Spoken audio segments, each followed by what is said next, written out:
Hi everyone, thanks for sticking with us.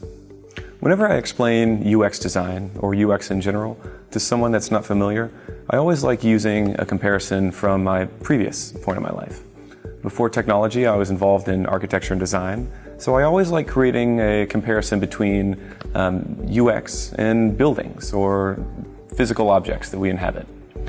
Just like a building has a specific function, let's say a museum. In a museum, its general purpose is to allow visitors to enter the museum, to view creative works of art, and then underneath that there are several sub-functions, like potentially a coffee shop or a gift shop. It must have hallways to allow visitors to move between them. It must have signage so that it becomes clear which areas of the museum are designated for what. So think of it as a larger system. Just like that, web products and software operate in the same way. For a website, a comparison to a lobby might be something like a homepage. So when you first use the product or are introduced to it, you understand what its purpose is, what the various sub-functions are, and then how you get to each one.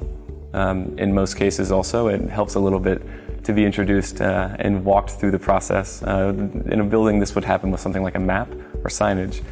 In software, it might be links and copy.